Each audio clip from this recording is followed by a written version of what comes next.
السلام علیکم خواتین و حضرات، آج کی اس گفتگو کا مخاطب میرے ملک کے نوجوان ہیں، اور آج اس کالم کا عنوان منیر نیازی مرحوم کے ایک شعرا آفاق مصرے کا حصہ ہے، یعنی سفر رائے گاں تو ہے۔ وہ ہے نا کہ آواز دے کے دیکھ لے، شاید وہ مل ہی جائے، ورنہ یہ عمر بھر کا سفر رائے گاں تو ہے۔ چنانچہ آج نوجوانوں سے مخاطب کرتے ہوئے میں دو بنیادی باتیں کروں گا۔ پہلی بہت مختصر ہے، دوسری تھوڑی سی طوالت اختیار کرے گی، اور وہی آج کا پیغام ہے، وہی آج کی بات ہے، اور وہی اصل میں حاصل غزل ہے۔ پہلی بات یہ ہے کہ عمران خان کے بارے میں ہمیشہ کہتا تھا کہ وہ سیاست نہ جانتا ہے نہ سیاست کرتا ہے۔ عمران ایک سیدھا صاف ستھرا کھرا آدمی ہے، اور یہ وہ عمران خان ہے جسے میں پچھلے 1 سال سے جان رہا ہوں۔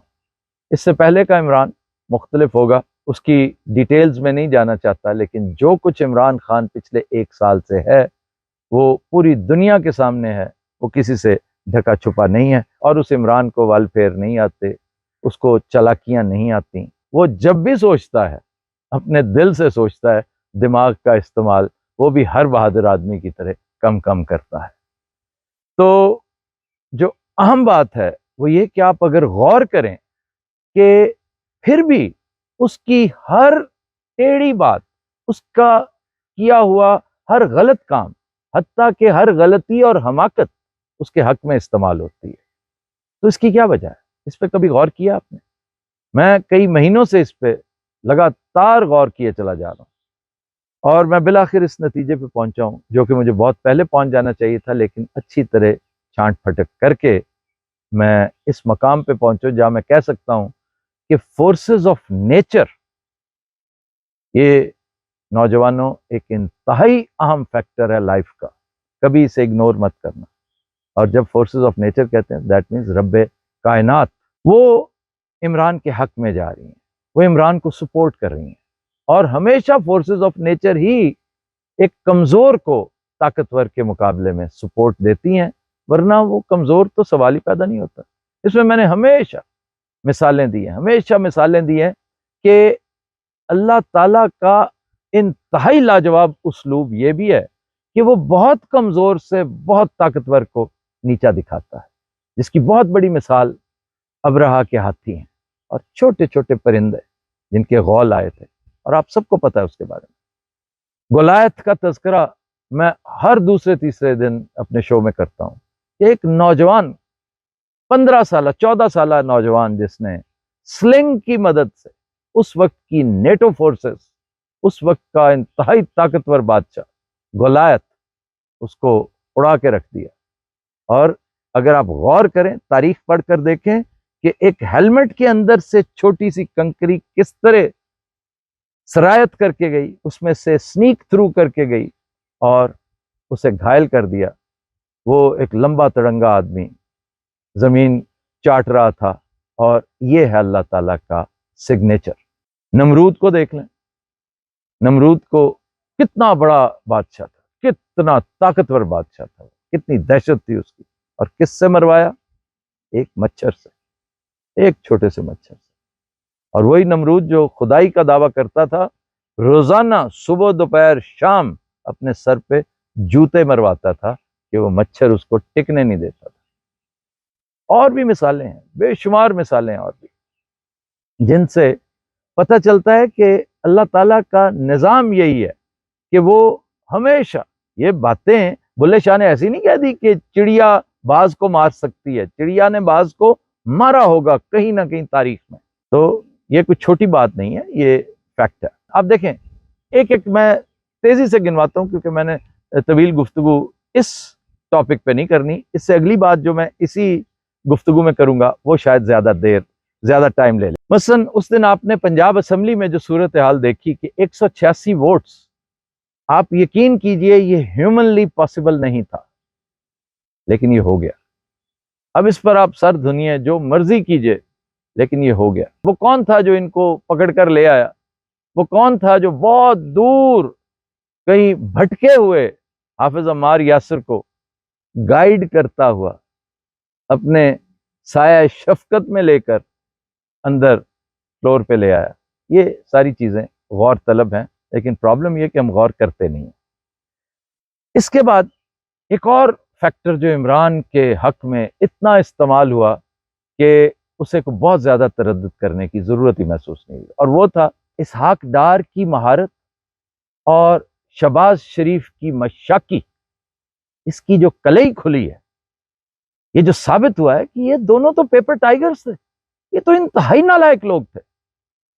یہ امپائر کو ساتھ ہی نہیں ملاتے تھے، یہ اپنے علاقے کے ایس ایچ او کو بھی ساتھ ملا کے میچ کھیلتے تھے، یہ اپنے علاقے کے کراؤڈ کو بھی ساتھ ملا کر میچ کھیلتے تھے، اور ہارے ہوئے میچ کو فگرز فج کر کے جیتا ہوا قرار دیتے تھے. یہ بات جب سامنے آئی تو عمران کا بیٹھے بٹھائے کام ہو گیا. دیکھیں وہ فورسز جن سے باقاعدہ اسٹیبلشمنٹ خوف زدہ تھی کہ یار یہ تو بہت تگڑے ہیں، یہ آئیں گے تو معیشت ٹرن اراؤنڈ کر جائے گی، ڈالر 200 سے بھی نیچے آ جائے گا. یہ بیٹھے بٹھائے عمران کی لاٹری نکلی تھی. پھر ہے استعفوں کی ایک بہت بڑی کھیپ، وہ بیٹھے بٹھائے منظور ہوگی، جبکہ دوسرے گروپ نے کبھی سوچے. پی ڈی ایم بھی وہ کہنے کو بہت چالاک اور یہ، لیکن وہ کوے ہیں جو سیانے کوے ہیں، اور سیانے کوے کس پہ گرتے ہیں آپ کو مجھ سے زیادہ پتا ہے، کہ پہلے روکے رکھے استعفے اور پھر تسلیم بھی کر لیے، مان بھی لیے، اور وہ مقصد بھی پورا نہیں ہو سکا راجہ ریاض کو بچانا. یعنی راجہ ریاض کو بچا لو، ملک ڈوبتا ہے ڈوبنے دو، معیشت برباد ہوتی ہے ہونے دو، اخلاقیات زمین دوز ہوتی ہے ہونے دو، نو پرابلم، لیکن راجہ ریاض کو بچا لو. اگر اللہ نہیں چاہے گا نا تو راجہ ریاض نہیں بچے گا، وہ لیڈر آف دا اپوزیشن نہیں رہ سکے گا، کیونکہ آپ کے خواتین کے ووٹ اتنے زیادہ ہو جائیں گے کہ آپ کو وہ 34 کے قریب فگر ہے، اور آپ دیکھتے رہ جائیں گے، آپ کو صرف 21 چاہیے. اچھا جی آگے آئیے. یہ دیکھیے نا بیٹھے بٹھائے اس کا کام ہوتا چلا. کوئی اور فورسز ہیں جو اس کے، وہ تو بیچارہ اپاہج ہو کے بیٹھا ہوا ہے اس وقت، وہ تو زخمی ہو کے بیٹھا ہوا ہے وہ زخمی شیر، لیکن زخمی شیر فی الحال آپریشنل نہیں ہے، لیکن کوئی اور اس کے بہاف پہ کام کرتا چلا جا رہا ہے. پھر ایک اور خوش قسمتی عمران کی کہ محسن نقوی صاحب تشریف لے آئے.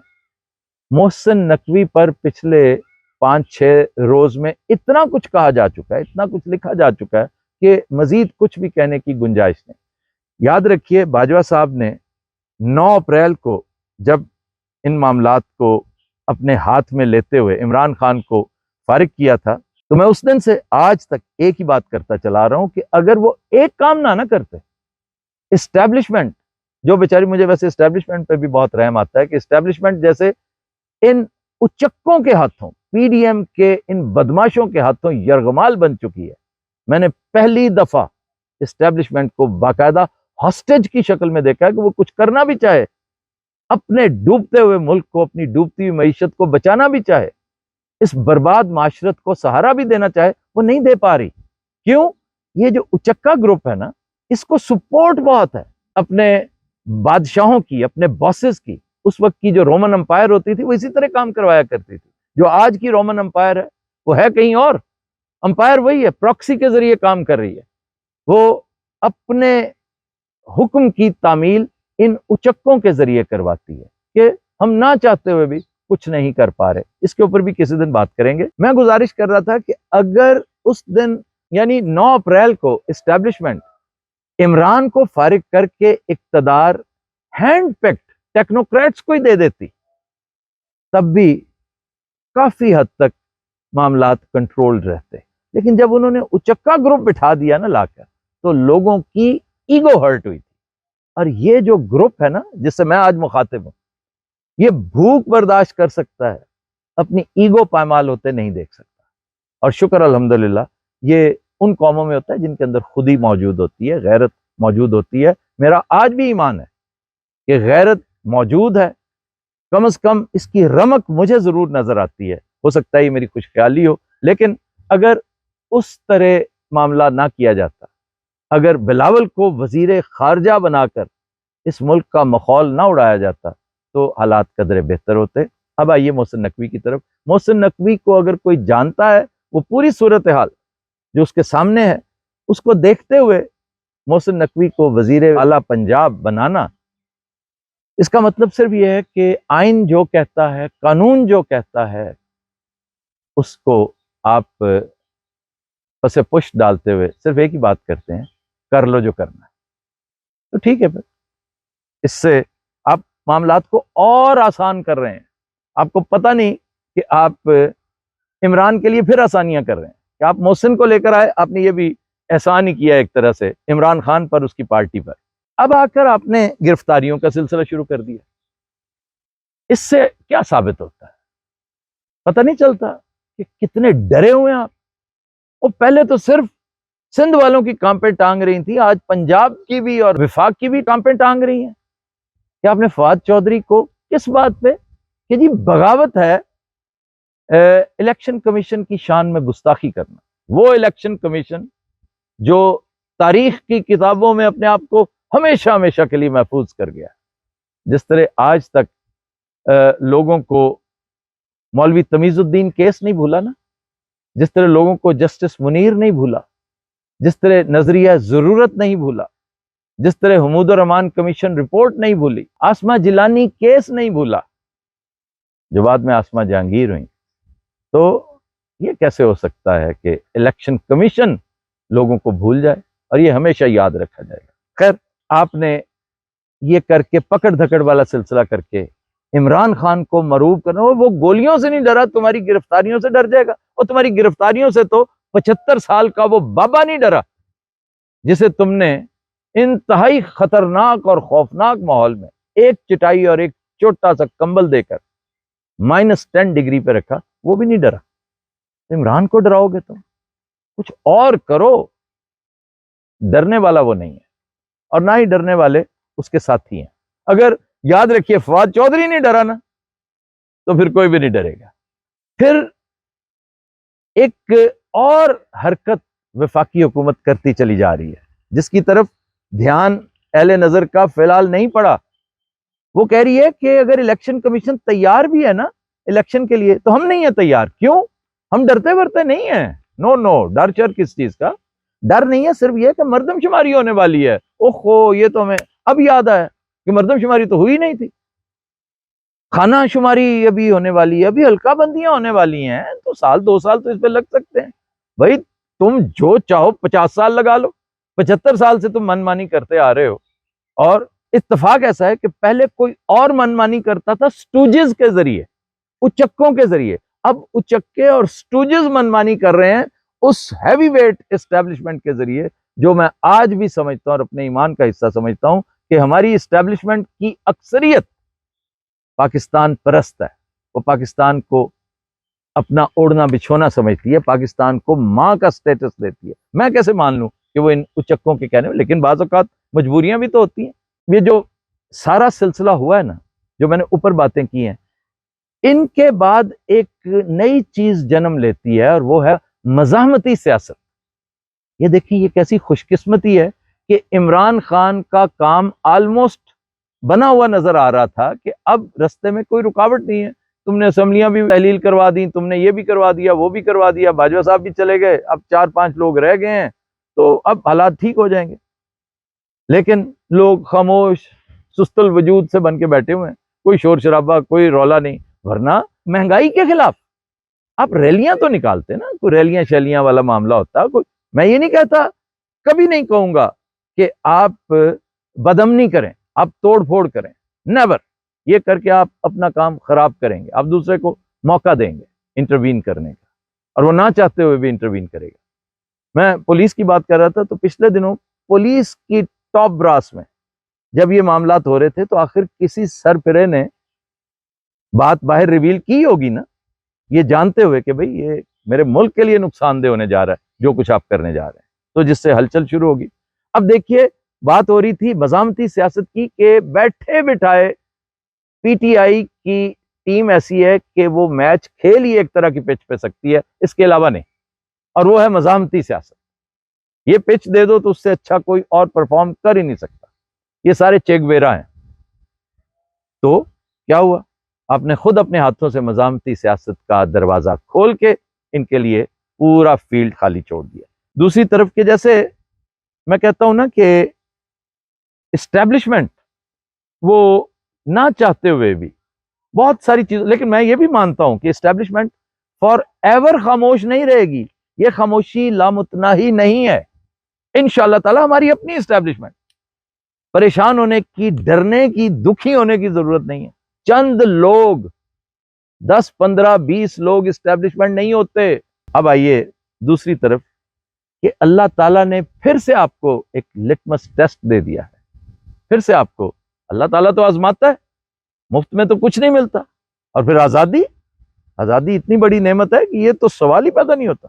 دو چیزیں، ہدایت اور آزادی، یہ بہت تپسیا کے بعد ملتی ہے، بہت محنت کے بعد ملتی ہے. آپ کو ہدایت بھی اللہ نے دی، آپ کو آزادی کے تمام عناصر ترکیبی آپ کے گھر پہنچا دیے.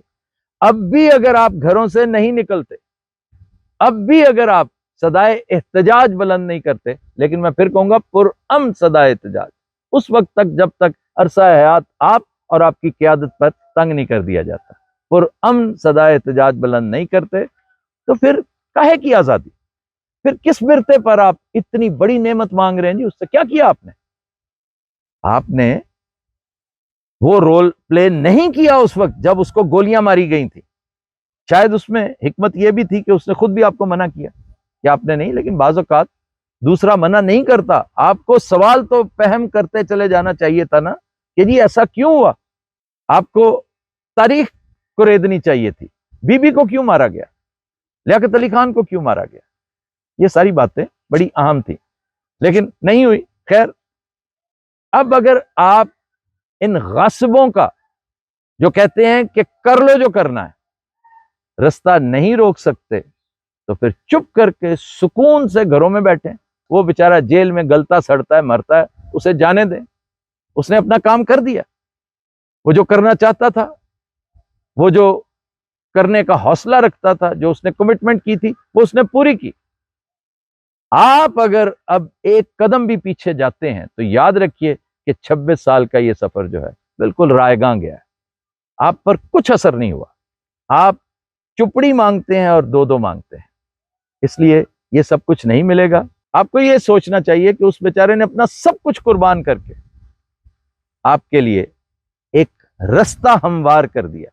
اگر آپ اس پہ چلنا ہی نہیں چاہتے، پھر مثالیں دیتے ہیں دیگر ممالک کی، تو اس طرح پکی پکائی آپ کو کبھی نہیں ملے گی. ملک آخری ہچکیاں لے رہا ہے، تب بھی کوئی بات نہیں. اسے کٹی پتنگ سمجھتے ہوئے ہوا کے دوش پہ چھوڑ دیجئے. اپنی ڈیپ سلمبر میں واپس چلے جائیے. 75 سال سے آپ خوب سوئے ہیں، اب بھی آپ کی سلیپ میں کوئی ڈیفیسٹ آیا ہے. You have a slip deficits of few years. جیسے 1 سال یہ تو گزر گیا نا، یہ آپ کو بہت ڈسٹرب کیا گیا. مجھے بہت افسوس ہے کہ آپ کی نیند میں عمران خان مخل ہوا، انقلاب کا نعرہ مستانہ مخل ہوا. کوئی بات نہیں، چند دہائیاں اور سوئیے گا، ٹکا کے سوئیے گا. کوئی اور سر پھرا شاید 100 سال، 200 سال، 400 سال بعد کوئی پاگل آئے گا آپ کے دروازے پہ، اپنے ماتھے سے دستک دے گا آپ کو جگانے کے لیے. اگر آپ اٹھ گئے تو ٹھیک، ورنہ یہ عمر بھر کا سفر رائے گاں تو ہے.